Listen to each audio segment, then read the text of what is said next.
You're tuned in to the Ross Tucker Football Podcast, guiding your gridiron journey, none other than your host, former NFL lineman, Ross Tucker. Oh, yeah, it is. But it's not just any Ross Tucker Football Podcast. It's a teaching tutorial Thursday, which means class is in session with Professor Greg Cosell, NFL Films University. We are presented by DraftKings.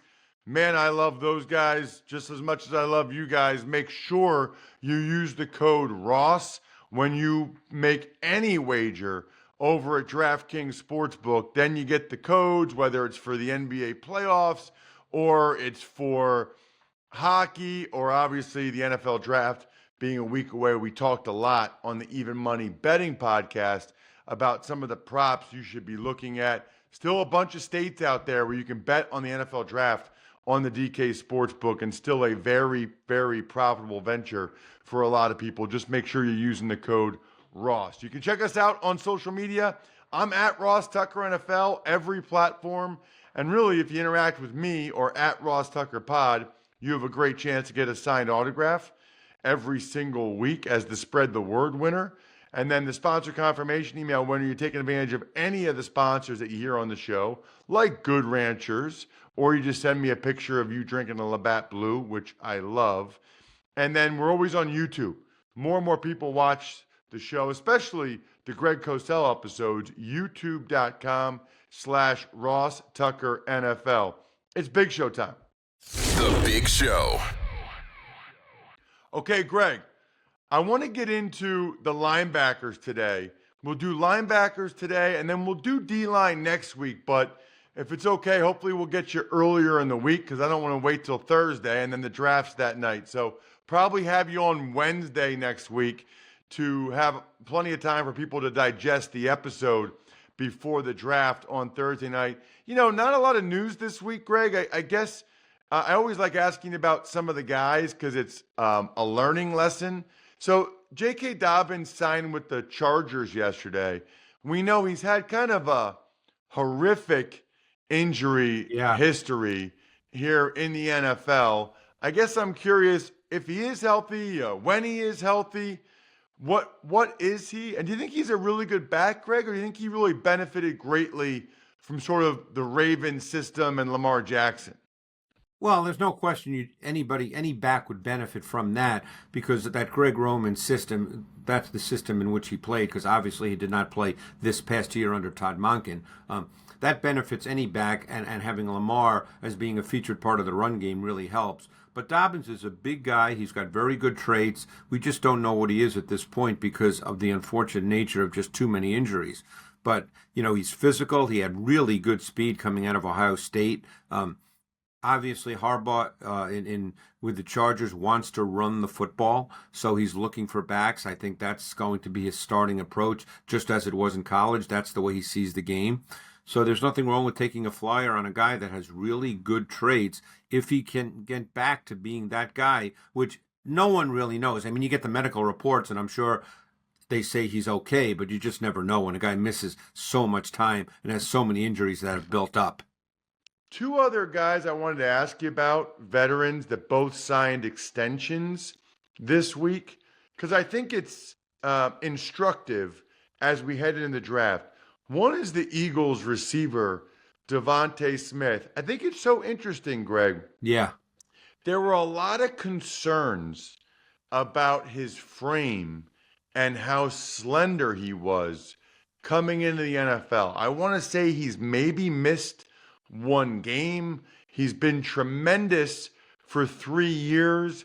And I'm not saying it relates to a guy we talked last week about in Andrew Wiggins, but do we overrate thickness sometimes and weight, especially when talking about guys on the perimeter like receivers and corner? Because, I think that's one reason why DeVonta Smith wasn't a top 10 pick. There were guys, Chase went ahead of him, Jalen Waddle went ahead. I mean, these guys went 4 and 5 picks ahead of him.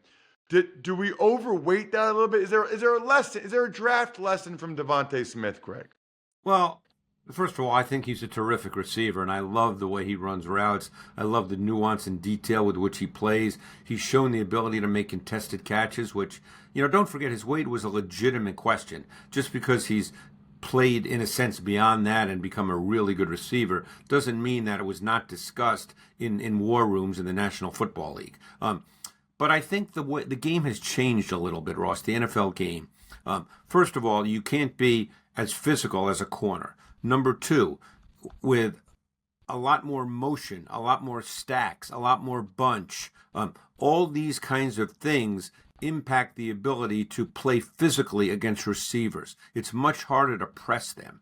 Okay, so it's just, and there's so much more formation variation now with offenses, lining receivers up in different spots. So the way the game has evolved, the idea of receivers weighing less, I think, is not as important. Look at Jordan Addison, a first-round pick a year ago for the Vikings, 173 pounds. Looks like he'll be a really good NFL receiver as well.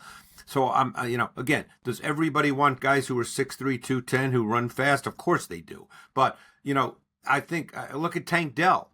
There's more guys who are going to be smaller guys that weigh less that become factors in the NFL as receivers due to the changing nature of the game. And then the other guy I wanted to ask you about, I think is interesting, DeForest Buckner, who got yet another big contract from the Colts. I think what's interesting to me about him, Greg, is there just aren't a lot of guys like him. They just don't, like, there's nobody like him this year. Like, I went against guys like that. I remember my second start ever, Greg, was for the Dallas Cowboys against Jacksonville in 2002. And I came out of the huddle for the first play. Was that John Henderson? John Henderson and Marcus Stroud. We were both 6'6" or so, right? Yeah. Henderson was almost 6'8". Yeah. Stroud was 6'6". They had crazy long arms. I came out of the huddle, Greg. I looked at those guys, and they were wearing those dark uniforms, and they were so big, and their arms were so long, and in that Texas stadium, how the sun's on it. Yeah. I remember they looked like condors or something. I mean, I remember thinking, we are not the same species. There is no way it should be my job to stop those guys from doing anything. We're not the same thing. By the way, I was player of the game and had double-digit knockdowns, Greg, because I just cut the crap out of them because they were both young and they were both so tall that they didn't do a very good job protecting their legs. So they would come running off the ball so fast because it was like their rookie year and second year, and I would just cut them. And they would go down a bunch in the game. Right. They were not happy about it. It's funny because the Jacksonville coach I talked to later who had watched the tape, he said, yeah, Henderson's just young and Stroud's just stubborn, or something about that. But anyway, my point is Buckner's awesome. They just don't make him. I mean, how many years is there a 6'8", 300-pound guy that moves well? It just doesn't happen very often. Yeah, and when we get to D tackles next week, there'll be a lot of them in this year's draft who are shorter guys, stout guys, and there are more of those guys in the league. They play lower to the ground, but Buckner is kind of a freaky guy because of his size. And, you don't hear his name a lot when you say, who are the great D tackles in the league, okay? Buckner's name doesn't come up very often, but he's right there, and he's been doing it now for a long time. Let's dive into the linebackers. I'm not even going to ask you the question about position importance. We talk about it every year. I'm not doing it. If you want to hear that, go back to last year and the year before that. All of our shows are archived, on podcast, youtube.com/Ross Tucker NFL. But let's talk about off-the-ball linebackers. And, it's not an important position until you're getting smoked at that position. Then it's an important position. Well, no position is important until you don't have anybody good playing the position. Yeah, exactly. All right. Yeah. So some of the guys that you hear a lot about, Junior Colson from Michigan, Payton Wilson, NC State, Jeremiah Trotter Jr., Clemson. Was there a guy that, I always like to ask you this, Greg, was there a guy that jumped out to you that you really liked or really thought was impressive? Again, I know they're different. I mean, you're talking about Wilson at 6'4 plus. You're talking about Colson, who's built perfectly for an off-the-ball stack backer at 6'2", 238. You're talking about Trotter, who's 6 feet. And my guess is there'll be some teams, because of the critical factors element, that's what teams do. They assign critical factors to each position, and they don't usually draft exceptions. But Jeremiah Trotter's tape is really good. He was a fun watch. He's such a smart, savvy, aware player, sees things immediately. He's one of those guys, the term we always use is key and diagnose. He sees it. He attacks. He's a really good blitzer. He's just 6 feet, 228. That's going to be seen as small. Some teams will say, you know what? Not for me. But his tape is really good, and we know who his dad is. I remember his dad sitting with me here in my office at NFL Films watching tape when he retired, and I guarantee he's imparted a lot of wisdom to his son. And then you have Payton Wilson, who's over 6'4", okay? I met Payton Wilson at the Maxwell dinner in Atlanta this year.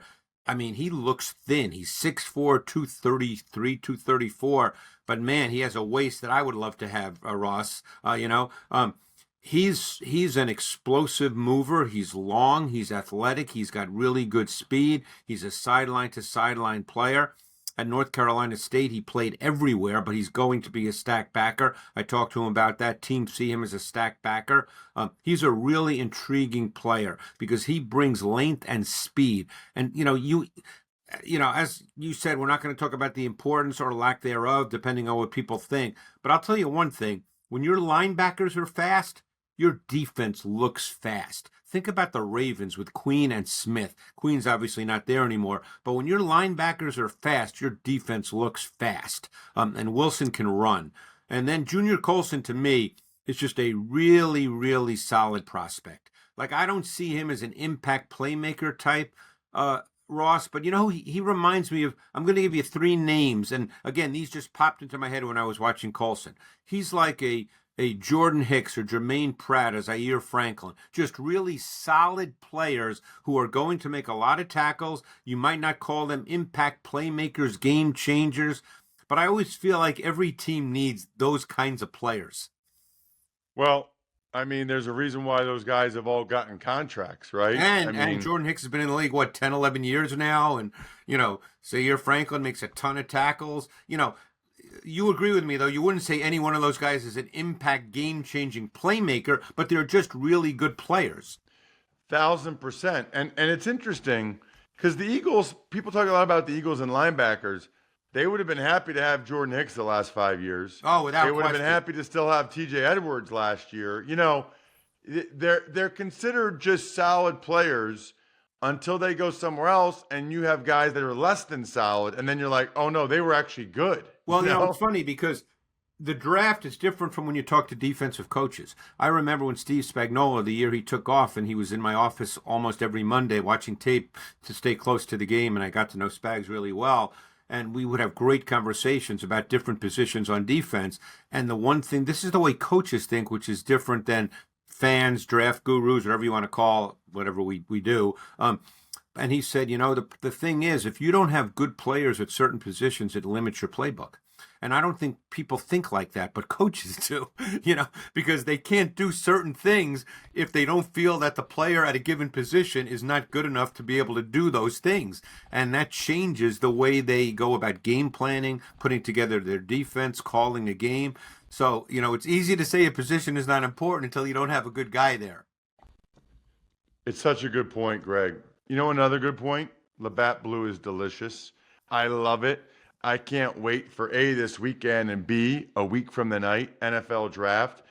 I think I'll be working, but if I'm not, I'll be drinking some Labatt Blue Lights with your friends and living life to the power of we always enjoy responsibly beer, Labatt USA, Buffalo, New York. What about, Greg, any of these other guys that are on the board, like a Edgerrin Cooper from Texas A&M? Well, let's talk Cooper. He's the most explosive stack backer in this draft class. I mean, this guy is a dynamic mover. He has playmaking traits.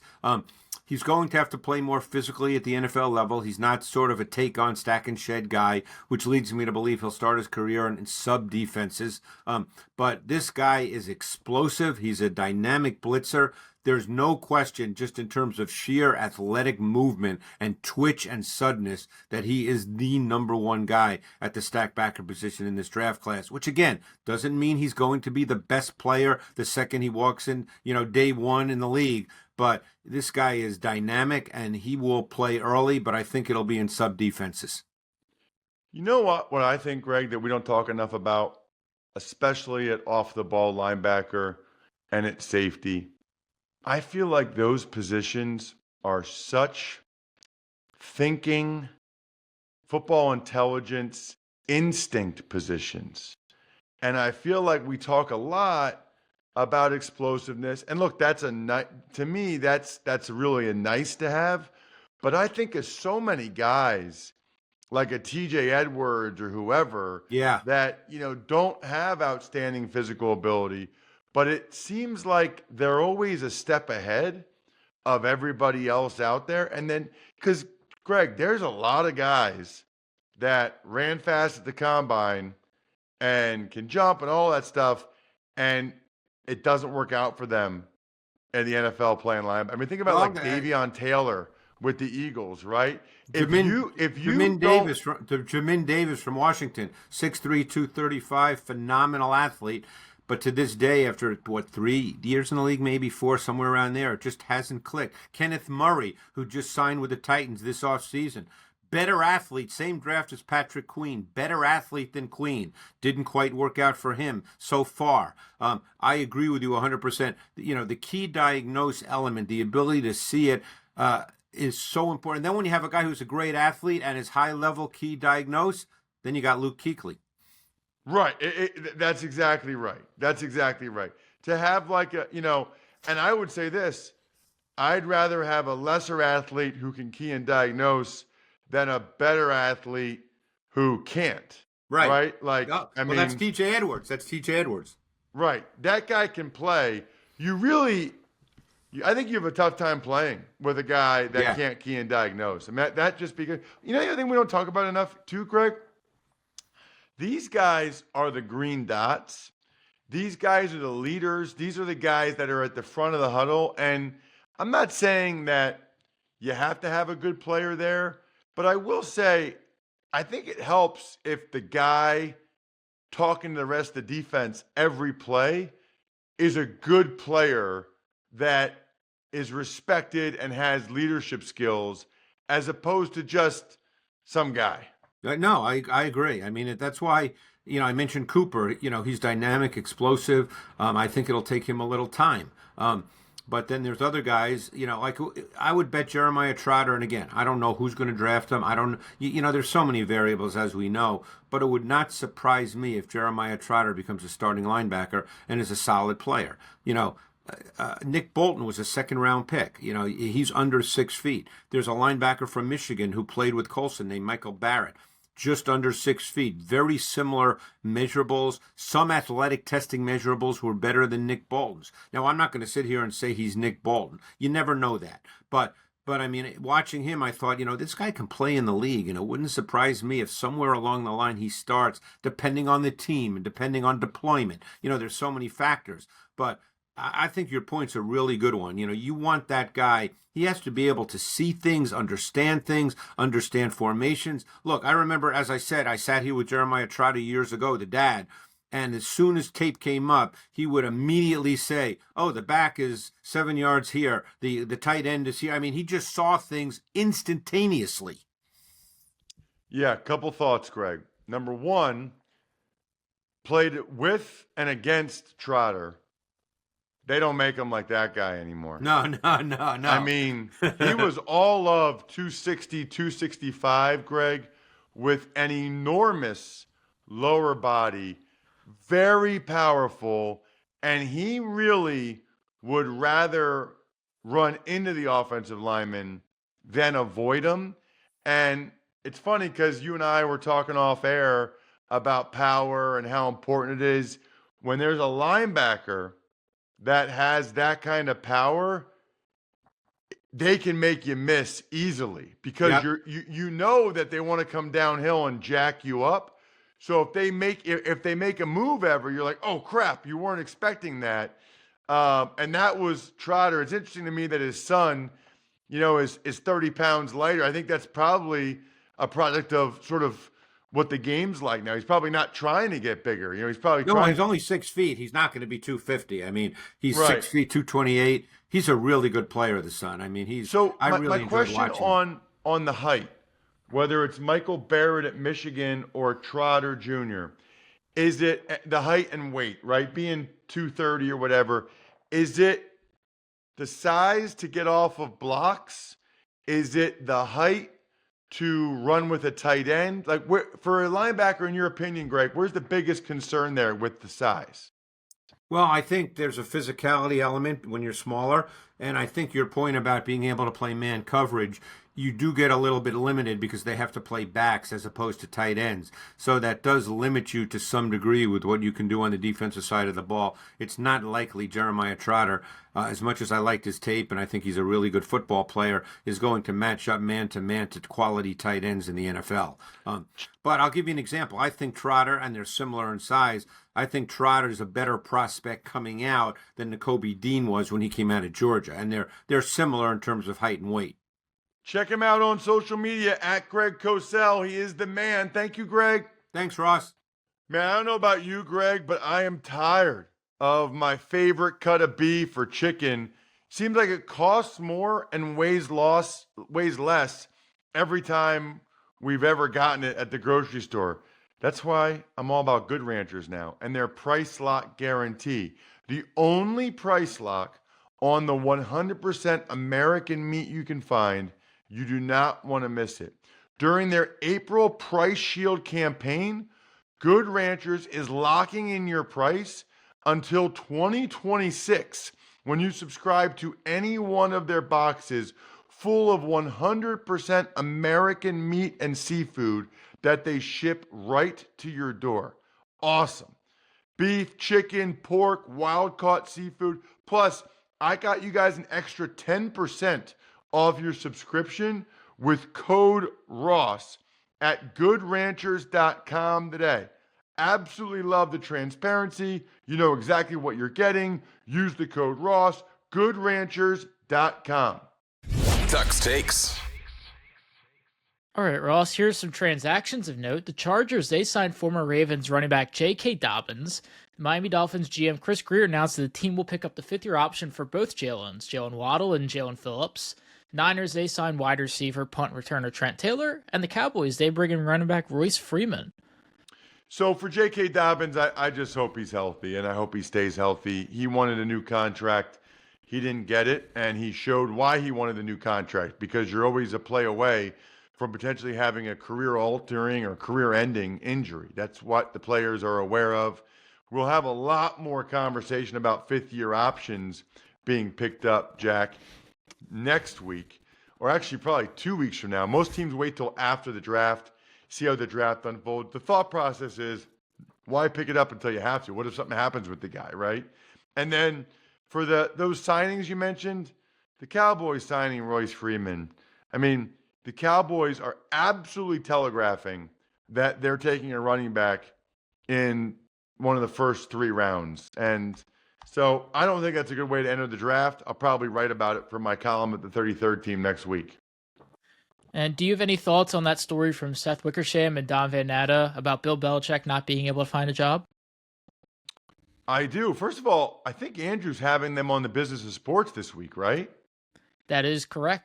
That is the hopeful plan. I don't want to jinx it, but yes, they should be on today. Wow, that would be awesome. I'll definitely listen to that. Those guys have some real sources. It's like they spend their whole year having NFL ownership level sources. It's a very interesting read. I think, it's a lot of sources of a source. It's like a friend of Belichick's told this other person this who told me that. I didn't even know you're allowed to do that.